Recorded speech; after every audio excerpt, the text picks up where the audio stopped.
तो पृथ्वी पर लगने वाले बल दो तरीके के होते हैं, एक अंतर्जात बल और एक बहिर्जात बल। ये ब्लू कलर का बॉर्डर मैंने बनाया है, इस ब्लू कलर के बॉर्डर के इधर अंतर्जात बल और इस तरफ बहिर्जात बल।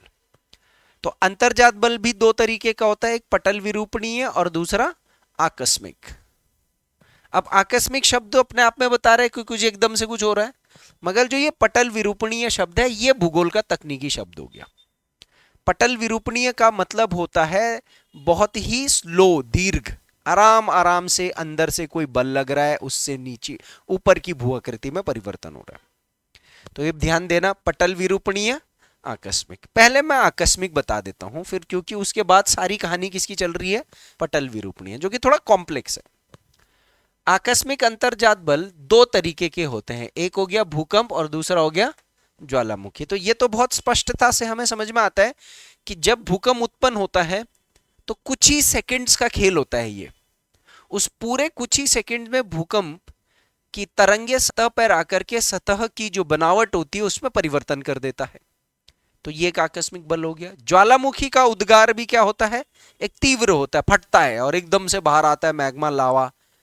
उसके आने से भूकंप भी कभी कभी आ जाता है। तो ये दो तो हो गए हमारे आकस्मिक अंतर्जात बल। सबसे पहले आगे जो हम बल पढ़ेंगे, सबसे पहले आगे जो है वो हम यही दो बल पढ़ेंगे, और ये दो बल को हम डिटेल में पढ़ेंगे, मतलब ये दो का परिचय लेंगे और पर्वत पठार मैदानों पर उपयोग करेंगे बस। तो अब आते हैं डायस्ट्रॉफिक फोर्सेस, जिसको पटल विरूपणीय फोर्स कहते हैं। ये बहुत ही मंद होता है। मंद, मंद मतलब क्या होता है, स्लो, स्लो फोर्स होता है। ये दो तरीके के होते हैं, ठीक है। एक महादेशक, तो महादेश जनक, या इसको महाद्वीपीय भी कह सकते हैं। क्या कह सकते हैं, महाद्वीपीय। ये भी लिख लेना, क्योंकि मैंने महाद्वीपीय शब्द यूज किया। एक ही चीज के लिए दो दो शब्द हो सकते हैं, तकनीकी शब्द भी याद ध्यान देना। तो या तो मैं इसको महाद्वीपीय या महादेशजनक शब्द बोलूं, और या तो फिर मैं इसको पर्वत निर्माणकारी बल बोलूं। ठीक है जी। कितने टाइप के हो गए अंतर्जात बल, दो। कौन कौन से, पटल विरूपणीय और आकस्मिक। ठीक है। पटल विरूपणीय में स्लो या फास्ट, स्लो। अब ये स्लो भी कितने तरीके का है, दो है। ठीक है। ये दो जो है, ये एक हो गया दिशा के आधार पर, ध्यान देना। जो ये महादेशज बल होता है ना दिशा के आधार पर, ठीक है, ये बल या तो ऊपर की दिशा में लग रहा होगा या नीचे की दिशा में लग रहा होगा। दिशा डायरेक्शन का एरो भी बना लेना महादेशज पे। और जो ये पर्वत निर्माणकारी बल होता है ना, ये क्षैतिज होता है, या तो ये ऐसे लग रहा होगा या विपरीत में लग रहा होगा। और इसके ब्रैकेट में मैं ये भी बोल सकता हूं कि ये होता है अंदर ही अंदर लगने वाला क्षैतिज बल, और ये वाला हो गया अंदर ही अंदर लगने वाला लंबवत बल। मैंने डायरेक्शन ऐसी बनाई है ना।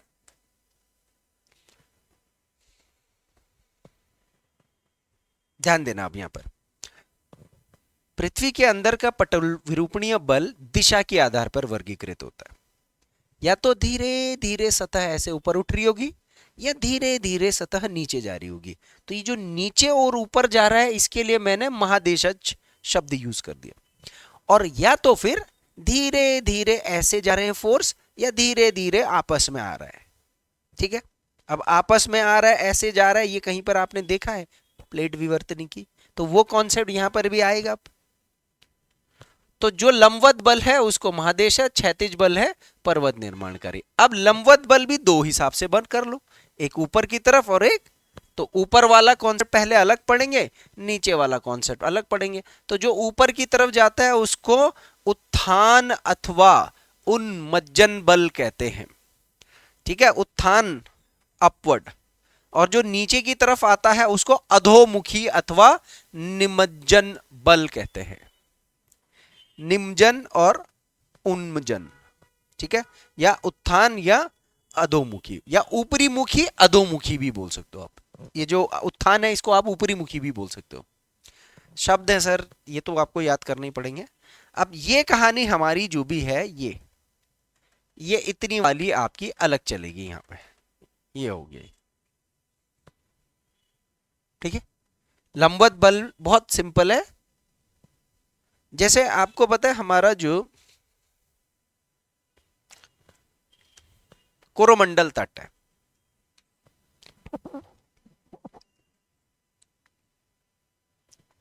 कच्छ का क्षेत्र है, बंबई का द्वीप है, यहां पर सतह निमग्न हो चुकी है, नीचे को धस रही है धीरे धीरे धीरे धीरे धीरे करके। ठीक है, अब आते हैं इस वाले पर। कौन से वाले पे? पर्वत निर्माणकारी बल, जो कि क्षैतिज है। तो क्षैतिज को भी आप दो तरीके से पढ़ सकते हो। ठीक है, देखो ये हो गया 1, ये हो गया 2, ठीक है, ये हो गया 1.1 और ये वाला हो गया 1.2। ठीक है, ऐसे करके याद रखो। फिर ये 1.1 और 1.1.1 1.1.2 ऐसे करके। अब ये जो पर्वत निर्माणकारी बल है, इसको आप यहां से इधर देखो, ये दो तरीके का होता है, एक तनाव और दूसरा संपीड़न। ठीक है, क्या क्या है? एक तनाव और दूसरा संपीड़न। तनाव में जो क्षैतिज बल होगा वो ऐसे बनाओगे आप, विपरीत। कौन सी दिशा में? विपरीत। और संपीड़न में जो दिशा बनाओगे वो एक दूसरे की ओर। इसका फोर्स का ऐसे बनाना। अब यहां से आगे जो ये नीचे के शब्द लिखे हुए हैं ये मत लिखना। कौन से वाले?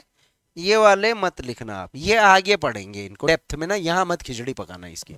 यहां सिर्फ इस लेवल तक जाना है ना, तो यहां पर मैंने 2 बताए थे, तो इसके भी हम 2 तक जाएंगे बस, बाकी के आपने नहीं लिखने हैं।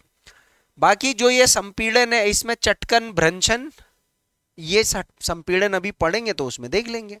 चटकन हो गया या भ्रंशन हो गया। ठीक है, चटकन का मतलब हो गया कि हल्का सा दो दो बल जैसे वापस जाएगा तो हल्का सा दरार पड़ेगा तो चटकन, और चौड़ा हो जाएगा तो भ्रंश।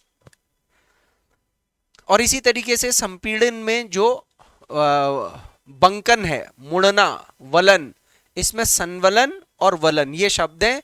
फिर उसके अंदर भी देखो उत्संवलन है, असंवलन है, अपनति है, अभिनति है। तो ये ये संवलन हमने नहीं पढ़ना है, यहां पर हमने वलन के बारे में पढ़ना है थोड़ा सा, तो ये वलन हम आगे पढ़ेंगे। ठीक है, तो इस लेवल पर ये चार्ट मत बनाना, कंफ्यूजिंग हो जाएगा, ये आगे आप अपने आप रिलेट कर लोगे।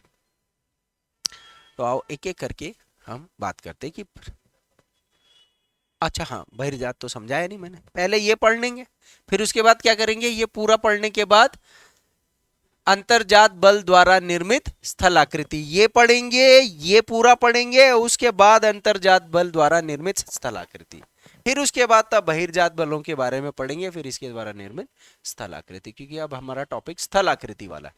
तो बहिर्जात बल के लिए एक प्रक्रिया, एक शब्द याद रखोगे आप, अनाच्छादन। अनाच्छादन शब्द अभी याद रख लेना, इसके बारे में आगे चर्चा करेंगे। तो समझ लो कि पृथ्वी की सतह पर जो चट्टान खंड है या सतह है, वो किसी बाहरी तत्व के कारण टूट फूट हो रही है।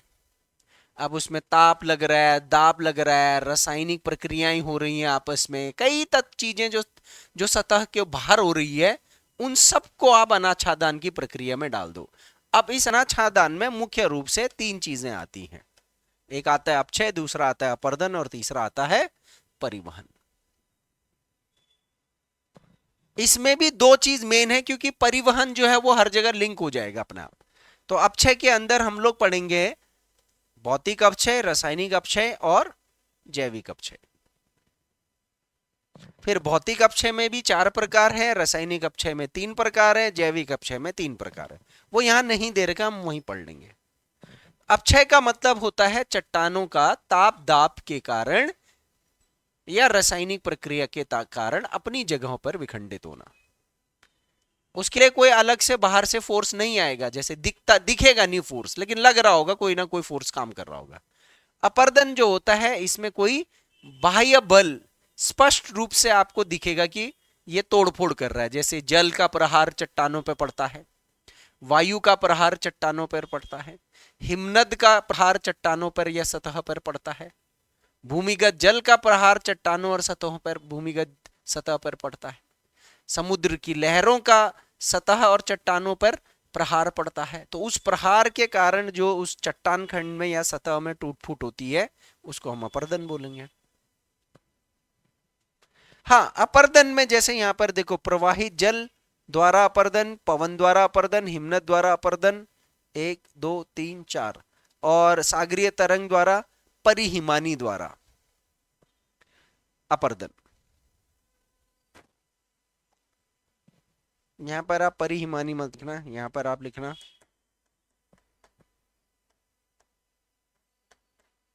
भूमिगत जल।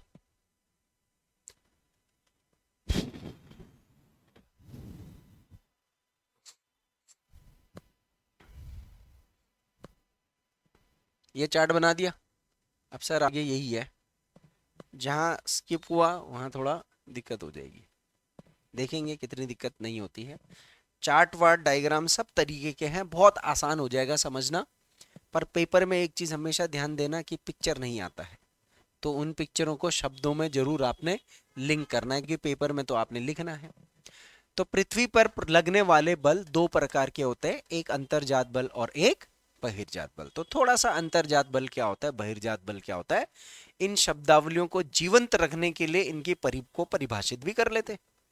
तो पृथ्वी की सतह के अंदर, किसके अंदर, सतह के अंदर होने वाली आंतरिक प्रक्रियाओं और घटनाओं के संदर्भ या आंतरिक प्रतिक्रियाओं और घटनाओं को संदर्भित करने वाला जो बल होता है उसको अंतर्जात बल कहते हैं।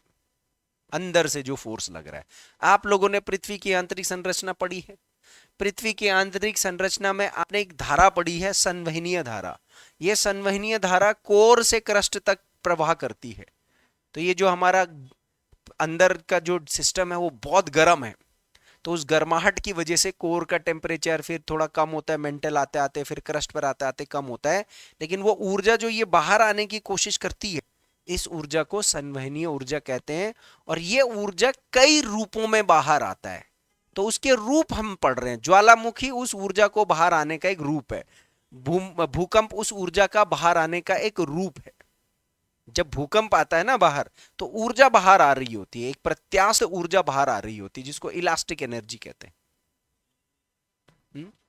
हाँ, कुंड वुंड में जो भी आ रहा है वो क्या है, एक तरीके से ऊर्जा ही तो है, जो चट्टानों के संपर्क से बाहर आ रही है। और जो ये ज्वालामुखी है ये तो स्पष्ट दिख रहा है। तो अंतर्जात बल में कुछ आप ऐसी चीजें देखोगे, पृथ्वी के अंदर से धूम धड़ाके के साथ बाहर आएगा। इसका विपरीत हो जाता है बहिर्जात बल। पृथ्वी की सतह के बाहर, किसके बाहर, सतह के बाहर होने वाली बाह्य प्रक्रिया, कौन कौन सी प्रक्रिया वो आगे पता लग जाएंगी, तो बाह्य प्रक्रियाओं या घटनाओं को संदर्भित करता है। एक चट्टान देख रहे हो, ये ऐसा कैसे हो गया होगा, कैसे घिस घिस करके इसका आकृति देख रहे हो। ये चट्टान किससे हुआ होगा, जैसे हवा से, पानी से, हिमानी से, किससे हुआ होगा मूल रूप से। अगर मैं, ये हवा से घिस घिस के ऐसा हुआ है। ये इसको मशरूम रॉक कहते हैं। क्या कहते हैं, मशरूम रॉक। अब यहां आप देखो, ऊपर का हिस्सा कम घिसा हुआ है और नीचे का हिस्सा घिसा हुआ है ज्यादा है, और बीच बीच में एक छेद भी हो रखा है ना। तो क्योंकि चट्टान में अलग अलग जगह, चट्टानों के अंदर जो खनिज संसाधन उपलब्ध होते हैं उसकी जो ठोसता है अलग जगह अलग अलग हो सकती है। तो जो कमजोर हिस्सा है वो जल्दी घिस जाएगा, जो ठोस हिस्सा है वो कम घिसेगा। ये भी होता है कि निचले हिस्से में ठंड ज्यादा होती है, किसी किसी जगह पर ऊपर के हिस्से में वो हवा का जो गति है वो कम होता है। तो अलग अलग तरीके से तो ये उदाहरण एक अंतर्जात बल, बहिर्जात बल जो कि वायु, उसके द्वारा निर्मित एक स्थल आकृति का लाया। और ये मैंने अंतर्जात बल में ज्वालामुखी उद्गार का फोटो है।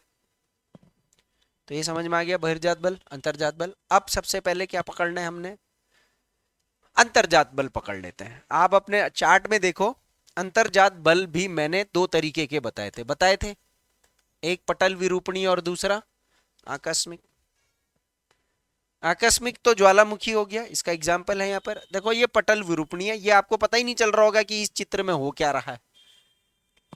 इस चित्र में ये आप देख रहे हो, ये जो ठीक समुद्र की तट के इधर कुछ पहाड़ ऐसे ऐसे उठ रहे हैं।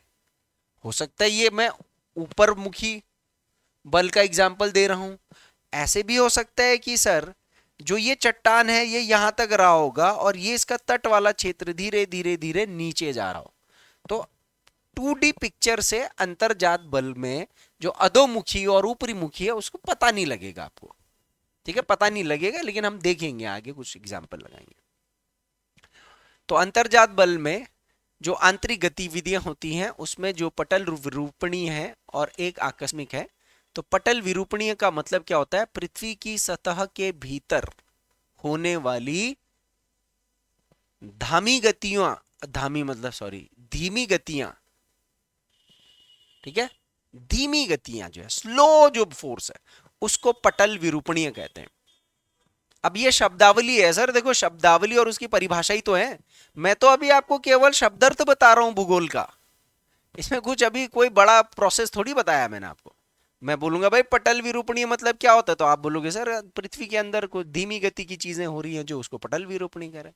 सिंपल सी चीज है। मैं आपको बोलूंगा भाई महादेशज या महाद्वीपीय क्या होता है, आप बोलोगे पृथ्वी के अंदर से जो धीर जो लंबवत बल काम करता है। तो ये क्षैतिज भी हो सकता है, ऊर्ध्वाधर भी हो सकता है, दो प्रकार के हैं इसमें से महादेश। अच्छा इसमें से बताओ कौन सा क्षैतिज होगा, कौन सा ऊर्ध्वाधर होगा? ऊर्ध्वाधर को क्या बोलते हैं? लंबवत भी बोलते हैं ना। तो बताओ कौन सा होगा इनमें से? वो चार्ट चार्ट में अभी बताया ना मैंने। महाद्वीपीय कौन सा होगा, क्षैतिज या ऊर्ध्वाधर? नहीं, यही तो लिंक करना है, लंबवत। ये अभी थोड़ा डिफिकल्ट लगेगा, लेकिन जैसे जैसे आगे आप पढ़ते रहोगे ना इनको लिंक करोगे इजी हो जाएगा ये। और ओरोजेनिक या पर्वत निर्माण, इंग्लिश में ओरोजेनिक कहते हैं, हिंदी में पर्वत निर्माण। ये कैसा होगा, ये कैसे होगा? क्षैतिज। वो चार्ट में देखो ना, मैंने कराया ना।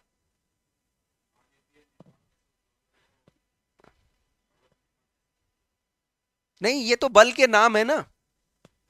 जो फोर्स ऐसे लग रहा है, ऐसे लग रहा है, या ऐसे लग रहा है, ऐसे लग रहा है। हिमालय क्या है? हिमालय क्या है? पर्वत है ना। कैसे बने हुए? क्षैतिज बल से बने हैं ना।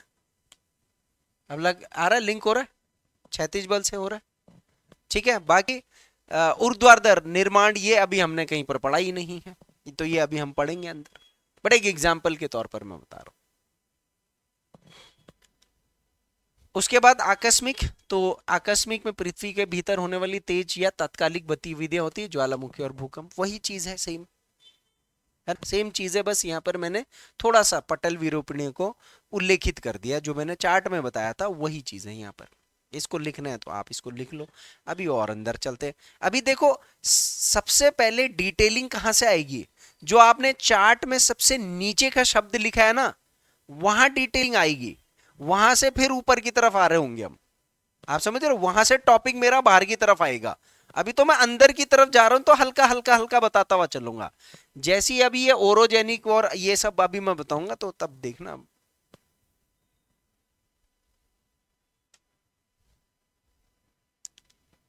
अब क्योंकि आपका मेंस का पर्सपेक्टिव है ना, देखो अगर मेंस के पर्सपेक्टिव से ये क्लास नहीं होता तो पता है क्या करा रहा होता मैं? इसके बाद सीधा सीधा भूकंप और ज्वालामुखी का टॉपिक कराता, उसके बाद सीधा पर्वत पठार मैदान उसके प्रकार कैसे होते वो कराता। लेकिन ये प्रोसेस वाले शब्दों को जानना जरूरी है।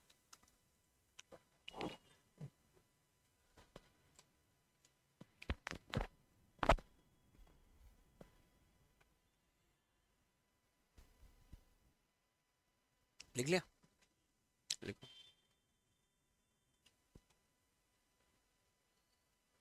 अब आगे बढ़ते हैं थोड़ा सा, ठीक है। आप शुरू करते हैं कौन सा वाला? आप फ्लो चार्ट देखो।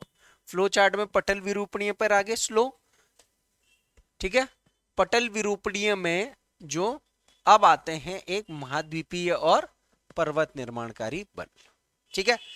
महाद्वीपीय और पर्वत निर्माण, तो पटल विरूपणीय आकस्मिक यहां तक आए थे। अब आकस्मिक छोड़ दो, अब सारा का सारा खेल किसके ऊपर चलना है? पटल विरूपणीय बल। पटल विरूपणीय जो कि एक अंतर्जात बल का ही प्रकार है, ठीक है। अगर मैं इसका फ्लो लगाऊंगा तो आप ऐसे इसको ऐसे करना। अच्छा ठीक है, पटल विरूपणीय ही चल रहा है ना। तो महाद्वीपीय निर्माणी और पर्वत निर्माण बल, ठीक है। इसमें बल शब्द भी जोड़ना। पृथ्वी की सतह के भीतर होने वाली ऊर्ध्वाधर गतिविधि, चाहे कोई फोर्स ऊपर की तरफ लगेगा, ये भी आपकी महाद्वीपीय निर्माण करेगी। कहीं पर धसाव हो रहा होगा, ठीक है, कहीं पर उभार हो रहा होगा और कहीं पर धसाव हो रहा होगा। लेट अस सपोज मैं कह रहा हूं ये सतह है, ठीक है।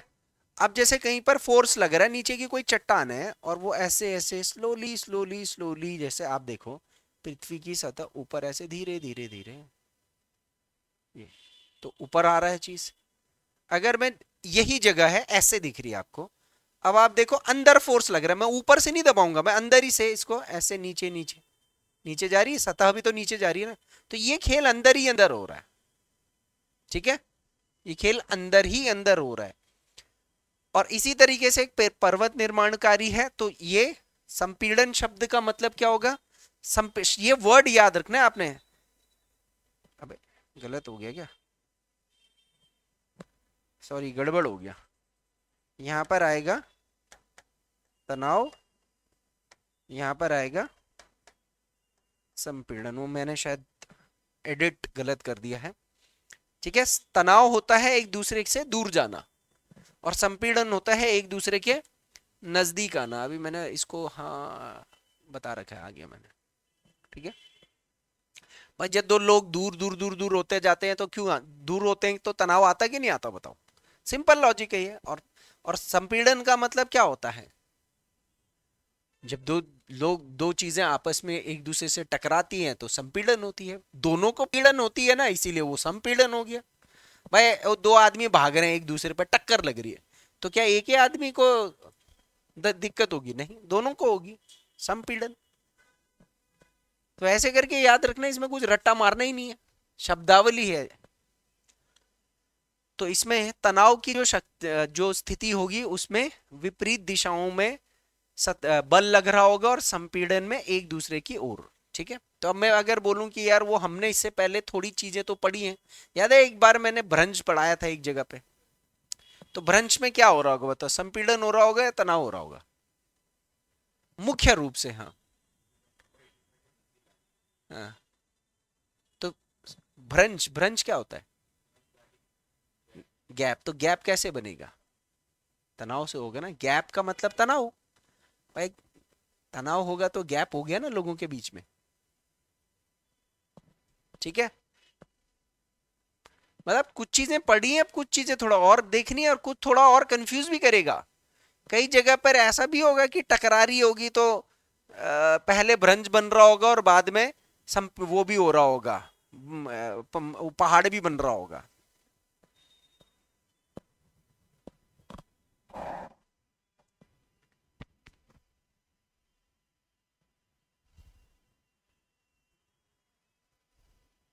हो गया,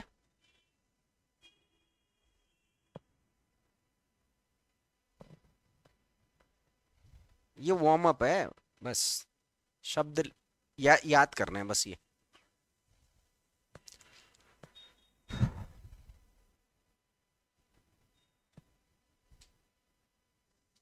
अब आगे चलते हैं, अब थोड़ा सा इसको लगाते हैं। सबसे नीचे आप फ्लो चार्ट में देखो, सबसे नीचे पटल विरूपणीय में, ठीक है, अंतर्जात में पटल विरूपणीय में मेरे यही शब्द थे, यही थे पर्वत निर्माण और ये, और एक ऊपरी मुखी और, तो अब यहां पर आ जाओ, महाद्वीपीय निर्माण में ऊपरी मुखी की ओर की गति समझते हैं।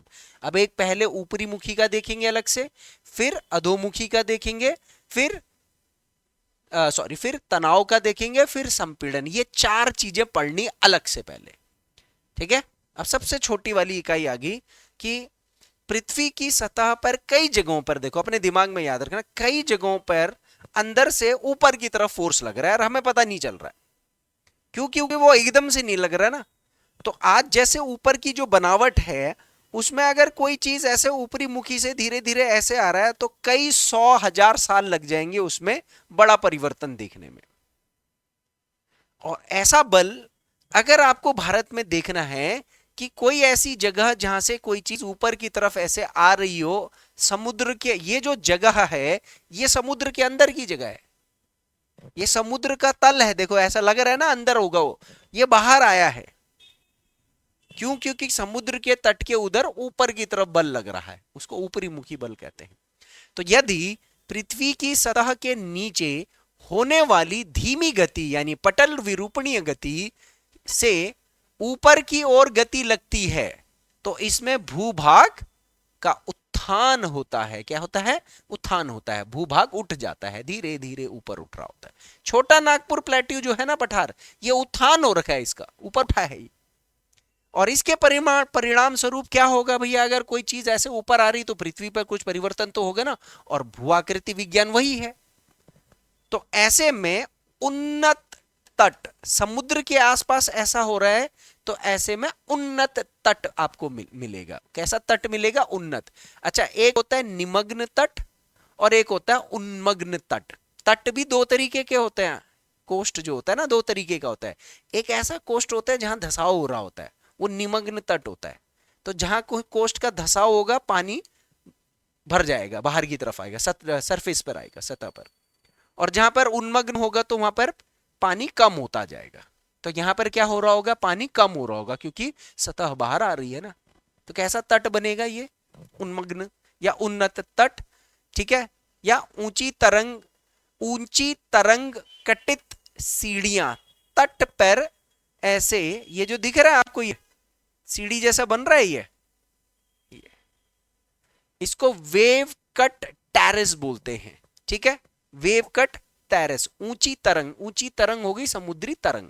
तो तरंग के काटने से जो सीढ़ी जैसी एक आकृति बनती है, कभी कभी आप देखोगे ना ऐसे और एकदम से ऐसे उठा हुआ एक शेप बनता है तट पर। हमारे दिमाग में जब भी तट होता है ना तो हम सोचते हैं तट का मतलब बीच, और बीच तो रेतीला होता है।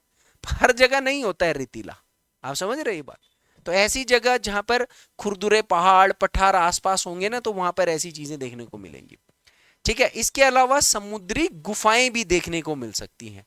तो ये एक चित्र देख रहे हो आप, ये क्या है? समुद्री गुफा।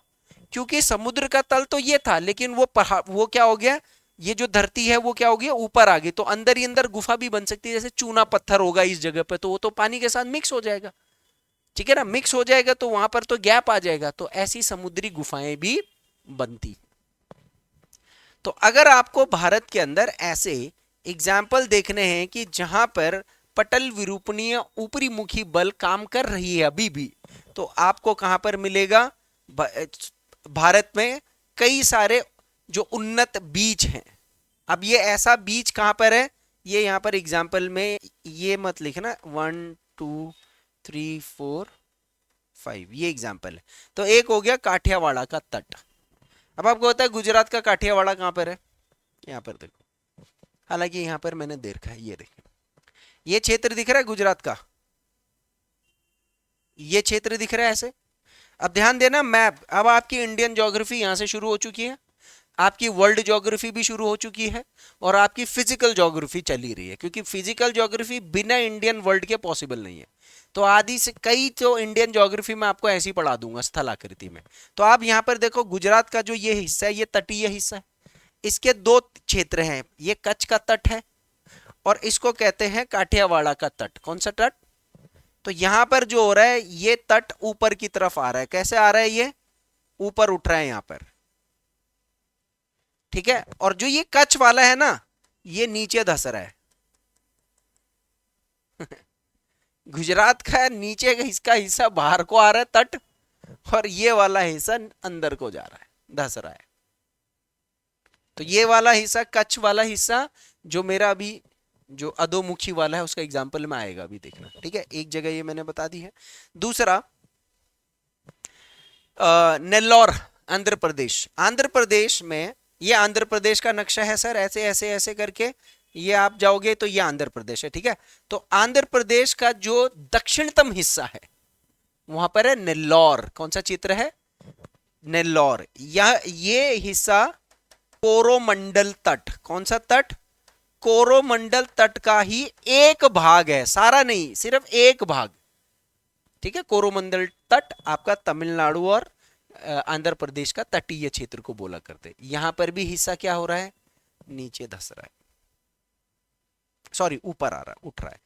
उसके बाद तमिलनाडु में तिरुनेलवेली, तो ये आप क्षेत्र देख रहे हो तमिलनाडु में, ये क्षेत्र देख रहे हो, यहाँ कावेरी नदी है, ठीक है, सॉरी ये तो कावेरी पट्टनम हो गया ना, ये क्षेत्र देखिए, ये वाला जो तमिलनाडु का सबसे दक्षिणतम वाला हिस्सा है ना, ये वाला जो हिस्सा है ये भी ऐसे बाहर आ रहा है।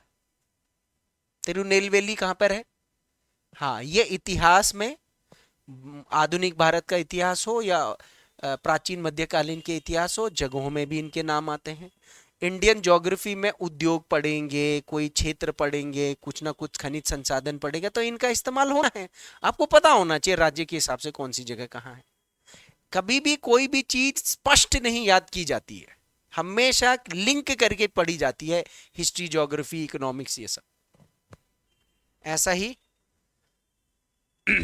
कोरिंगा देखते हैं, कोरिंगा कहां पर है, यहां पर आंध्र प्रदेश में। इस जगह पर कौन कौन सी नदी आती है, गोदावरी, गोदावरी और कृष्णा नदी का डेल्टा बनता है, वहां भी धरती ऊपर की तरफ आ रही है, ठीक है। और उसके बाद कावेरी पट्टनम, कावेरी पट्टनम में किस नदी का डेल्टा बनता है, कावेरी नदी। तो देखो यहां पर दो तीन नदियों के मुहाने में आपको वैसे ही बता रहा हूं। तो जहां कृष्णा गोदावरी नदी का समापन हो रहा है, जहां कावेरी नदी का समापन हो रहा है, इस जगह पे धरती ऊपर उठ रही है।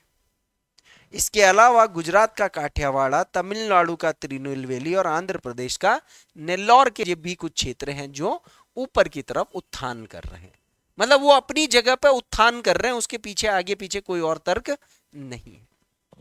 ये बात समझ में आ गई। अब ये एग्जाम्पल लिखो और डायग्राम में भी आपने मैप भी बनाना है।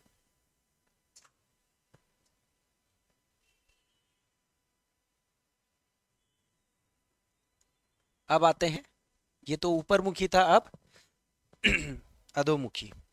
तो महाद्वीपीय निर्माण वाले बल में अवनमन, अवनमन और या तो फिर इसके लिए एक शब्द और यूज कर सकते हो आप, अधोमुखी, यानी नीचे की ओर लगने वाली गति। तो पृथ्वी की सतह के नीचे होने वाली धीमी धीमी नीचे की ओर गति, जिसमें भूमि का भाग धस जाता है, धसा दिखाई देता है, और इसके परिणाम स्वरूप क्या क्या बनता है, डूबे हुए द्वीप और घाटियां। या तो किसी जगह पर ऐसे धस रहा होगा हिस्सा तो घाटी जैसा क्षेत्र बन जाएगा ना, गैप आ जाएगा, और समुद्र के आसपास होगा तो वो हिस्सा द्वीप में परिवर्तित होगा। अब यहां पर आप देख रहे हो ये निमग्न है, निमग्न मतलब नीचे की तरफ जा रहे हैं, ये डूब रहा है, ये नीचे, हो सकता है ये बाहर भी आ रहा हो ना, लेकिन ये मैं आपको बता रहा हूं नजरिया, इसको ऐसे देखना कि ये धस रहा है। अच्छा एक चीज और देखना कि कभी कभी किसी किसी जगह पे कोई चीज उठ रही होगी ना, तो ऐसा भी हो सकता है कि उसके विपरीत में उसी जगह पे कोई चीज धस भी रही होगी, क्योंकि ऊपर नीचे ये होता रहता है। अब जैसे अंडमान निकोबार द्वीप समूह है, इसमें वलन पड़ के कुछ चीजें उठ रही है ना, तो जो गैप गैप घाटी घाटी वाला जो क्षेत्र होगा जहां पर अवतलन हो रहा होगा, वहां धस भी रहा होगा, तो यहाँ पर धसने की बात हो रही है। तो ऐसे उसमें सबसे पहले कच्छ का रण 1819 में यहाँ पर बहुत जबरदस्त भूकंप आया था, 9 रिक्टर से ज्यादा का बोलते हैं। तो कच्छ के रण में आप बकायदा देखो, यहाँ पर आपको धसती हुई भूमि दिखेगी, ये दिख रहा है, ये धसाव यहाँ पे तो लगी रहे ना, धसता हुआ हिस्सा, ये वाला। अभी तो जब इंडियन ज्योग्राफी पढ़ाएंगे तो मैं तब आपको बताऊंगा कि कच्छ का ये पूरा क्षेत्र बना कैसे है। ये जो ये गुजरात का ये पूरा क्षेत्र बना हुआ ना, ये हिस्सा, ये वाला, ये पूरा समुद्र है, समुद्र के अंदर बना हुआ है ये। तभी तो कच्छ में पानी, नमक कहां से इतना सारा, समुद्र था ना उसके ऊपर, पानी अब सारा खत्म हो गया, वाष्पीकृत हो गया, क्योंकि जमीन कहीं पर उठी, तो जब जमीन उठी, निक्षेपण होता गया होता गया होता गया, तो पानी तो खत्म हो गया। अब वो सारा समुद्र का पानी वाष्पीकृत करके वहां नमक ही नमक है, पूरे कच्छ पे नमक ही नमक है सारा। दूसरा एक एग्जाम्पल और लेते हैं, अराकान योमा पर्वतमाला तथा अंडमान निकोबार के बीच की भूमि। अब देखो ये हमारा इस तरफ म्यांमार है, इस तरफ अराकान योमा है, इस तरफ अंडमान निकोबार है, ये उठ रहा है, ये उठ रहा है, लेकिन यहां बीच का हिस्सा धंस रहा है। यहां पर देख लेंगे इसको, ये वाला जो क्षेत्र देखो, ये क्षेत्र तो उठ रहा है, ये उठ रहा है, ये क्या हो रहा है, धंस रहा है पानी में और अंदर धंस रहा है। तो जो पहले से बने हुए द्वीप होंगे वो क्या कर रहे होंगे, वो और अंदर जा रहे होंगे। इधर अंडमान निकोबार बाहर आ रहा है तो उसके दाहिनी तरफ वाला हिस्सा नीचे धंस रहा है। ठीक है। तीसरी चीज, बॉम्बे के द्वीप, यहां पर पेड़ हुआ करते थे, जलमग्न हो गए हैं। तो बॉम्बे, बॉम्बे आइलैंड्स खत्म। बॉम्बे का जो तट है ना, तट, मैरीन ड्राइव आपने देखा है ना, उसके उधर आप पेड़ नीचे देखोगे, पेड़ पूड़ सब जलमग्न हो गए, वहां हिस्सा धंसा हुआ है। मन्नार की खाड़ी कहां पर है, मन्नार की खाड़ी तमिलनाडु में, अभी दिखाता हूं, धंस गया है। और सबसे नायाब चीज है महाबलीपुरम नगर। पल्लव वंश, नरसिंह वर्मन ने मंदिरों को बनाया था पत्थरों को काट काट करके। मंदिर आज की डेट में धंस गए हैं। वो कैसे, सुनामी वुनामी कुछ चीजें आती है ना जैसे, तो 2024 का सुनामी आया, उसके बाद वो हिस्सा और धंसता जा रहा है और आज वो मंदिर जलमग्न हो गए। देख लीजिए, ये है, ये महाबलीपुरम के मंदिर हैं ये, और ये महाबलीपुरम शहर है। देखो, ये शहर कभी पूरा बाहर था, अब आप देखो अंदर तक दिख रहा हो पानी की, ये हिस्सा क्या हो गया है, धंसता जा रहा है, धंसता जा रहा है। बीच बीच में ये यहाँ मंदिर थे हमारे, पांडवों के मंदिर बनाए थे नरसिंह वर्मन ने। तो ये महाबलीपुरम के मंदिर तो वैसे भी इतिहास में भी पढ़ना है और फेमस भी है। रण का कच्छ, कच्छ का रण देख लो। ये जो क्षेत्र मैं आपको मैप में अभी बना करके दिखा रहा था, ये कौन सा वाला क्षेत्र है, सौराष्ट्र वाला। इसको काठियावाड़ वाला तट कहते हैं। ये जगह पूरी सौराष्ट्र है और ये जगह यहां से यहां तक इतना, ये कच्छ है। भारत का सबसे बड़ा जिला कौन सा है, कच्छ, सबसे बड़ा जिला है कच्छ। दलदली ये क्षेत्र है क्योंकि इस जगह पर पानी हुआ करता था कभी। ये जगह आपको मैप पर ट्रेस करनी है, तो यहां पर देखो, ये क्षेत्र कच्छ का रण हो गया, बॉम्बे के द्वीप यहां धंस रहे हैं, ये यहां धंस रहा है। गल्फ ऑफ मन्नार, मन्नार की खाड़ी कौन सा क्षेत्र है, ये वाला जो क्षेत्र है, ये मन्नार की खाड़ी। इंडियन ज्योग्राफी में चप्पा चप्पा पता होना चाहिए सर। ये क्या देगा, देखो यहां पर मन्नार की खाड़ी, पाक की खाड़ी, ये सब देता उत्तर से दक्षिण, यही लगा देगा, कन्याकुमारी, पाक की खाड़ी, मन्नार की खाड़ी और कावेरी का डेल्टा, ऐसा बोल देगा। ये चार को दक्षिण से उत्तर लगाओ, इतना नजदीक का सवाल भी पूछता है। तो यहां पर बना हुआ है आपका मन्नार की खाड़ी, ये वाला, ये मन्नार है, मन्नार की खाड़ी। इस खाड़ी, मन्नार की खाड़ी को बहुत जगह पढ़ना है अभी आगे। राष्ट्रीय उद्यान है, डूब रही है ये, मतलब इस जगह पर ये हिस्सा धस रहा है धीरे धीरे, जिसका तटीय क्षेत्र। महाबलीपुरम के मंदिर कहां पर है, तमिलनाडु में, चेन्नई और पुडुचेरी के बीच में महाबलीपुरम पड़ता है। ये नरसिंह वर्मन पल्लव वंश का जो राजा था उसके नाम पर लिखा हुआ है। और अराकान योमा, और ये वाला क्षेत्र कौन सा हो गया, ये अंडमान निकोबार है, इधर ये म्यांमार है ना, इधर अराकान योमा पर्वतमाला, इसके बीच का हिस्सा ये भी धंस रहा है।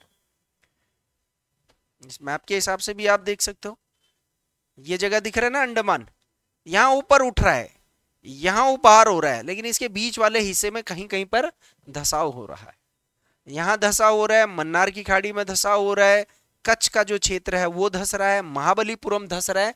आपको पॉइंट, मेन चीज यहां पर महाबलीपुरम याद रखना है, क्योंकि संस्कृत से भी जोड़ेगा ना वो, कि निम्न में से कौन से मंदिर हैं जो जलमग्न हो चुके हैं आज की डेट में। एक द्वारिका शहर भी आपने सुना होगा, जलमग्न हो गया है। अब वो जी कृष्ण जी को शराब मिल करके जब मग्न हुआ वो अलग है, लेकिन ज्योग्राफी के हिसाब से देखें तो वो जो तट है वो भी नीचे की तरफ धसा है। ठीक है। अब इस दृष्टिकोण से हमने यहां पर अपवर्ड और डाउनवर्ड, ऊपरी मुखी अधोमुखी, ये वाला खत्म कर दिया। अब इसके बाद हम किसकी तरफ जाएंगे, इसकी तरफ जाएंगे। एक एक करके समझना है ना, अभी तो ये शब्द समझ रहे हो, बस आप देख रहे हो, और एग्जाम्पल भी मैं आपको बता रहा हूं, तो जगह भी बता रहा हूं, इंडियन ज्योग्राफी भी चल रही है हमारी साथ में, मजा आएगा धीरे धीरे करके। ज्योग्राफी मजबूत तो सब मजबूत, पहली बता रहा हूं, इसको लिख लीजिए।